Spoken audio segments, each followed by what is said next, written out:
I'm 35 years old. I'm sleeping on a mattress on the floor at my friend's place because it's impossible to get a rental or it's way too expensive. And my only options are sleep in my car, sleep on the floor at my friend's house, or try and find a room in a share house if I can afford it, if there's any available. Knowing my luck, I'll end up with some weirdos. How are those my only options? How are those the only options of many Australians right now? Before anyone says, you're 35, why don't you own a house? I did own a house in my 20s. I owned a house with my ex for 6 years. We bought at a good time in 2012. Then we split. He paid me out. It wasn't enough to then go and buy another property. So I think I'm just going to have to start applying for rentals, like one-bedroom apartments. I don't mind living in a tiny one-bedroom apartment. But having to pay $500 a week is f***ed. I earn an average wage, but I can't afford that. Yo, welcome back to the channel, you guys. Thank you so much for being here. If you're new, be sure to give me a like and a subscribe. I make videos like these every single day. And now with that being said, it appears that even in Australia, they're having the same issues as we're seeing in Canada. And I don't think that this is just a Canadian issue. I think it's everywhere.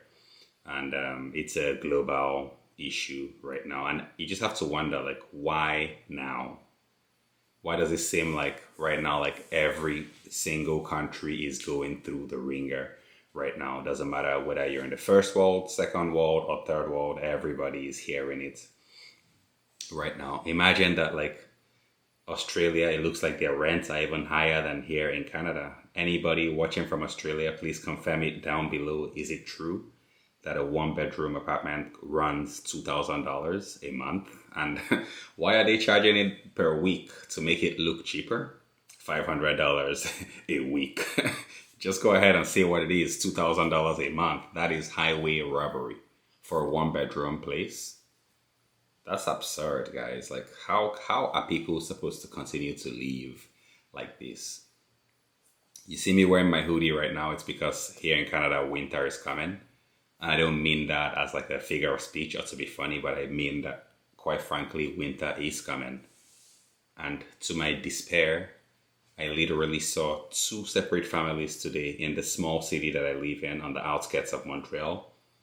Two families that have been displaced from their homes and they're literally homeless with all of their belongings on the road. So I don't know what we do here, but this is what people are talking about when they say that we need the infrastructure, because the rent is too damn high.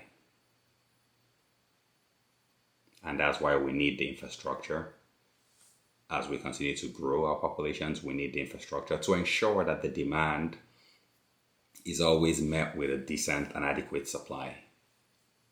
And that's why we need to keep talking about these things, because I hope that eventually, like, everybody is saying this, and then it becomes common knowledge that we are demanding better from our elected officials, because they are the ones that are controlling that faucet, right? The moment they're able to make sure that, like, the demand doesn't exceed the supply, then we start to see.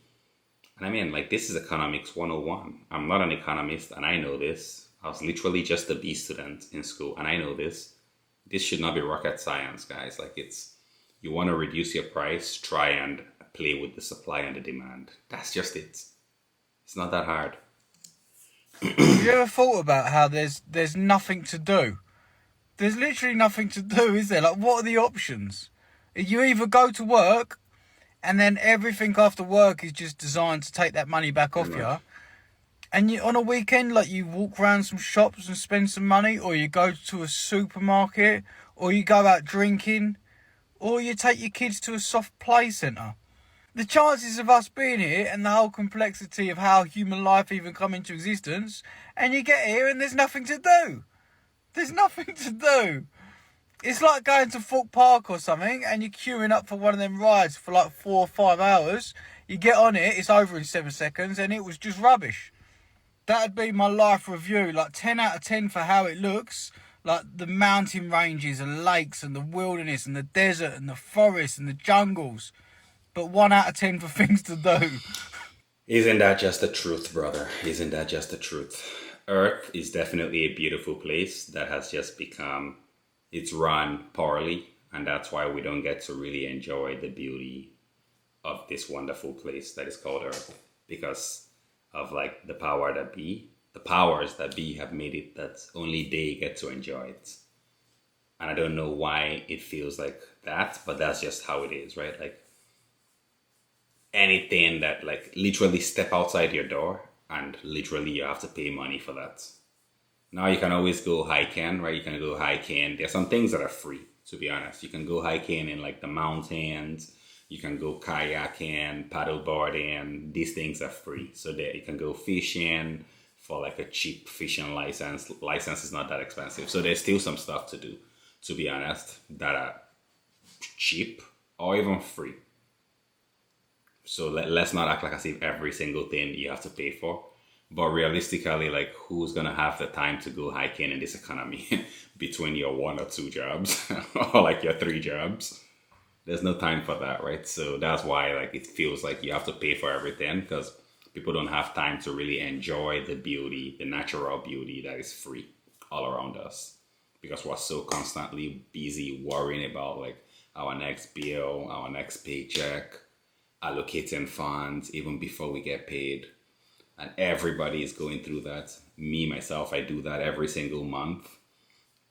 I'm there budgeting, allocating, making sure that like I'm going to be able to put away some money at the end of the month and all those things. Between all that, I don't have time for really to enjoy life, right? I hope that eventually I'm able to put away enough and then I'm able to enjoy my life. I think I'm still reasonably good age, 33 years. So I got some time, hopefully, to really enjoy life, because I would love to enjoy this earth. I think it's a beautiful experience and it's one that we shouldn't take for granted and we should make the most of it.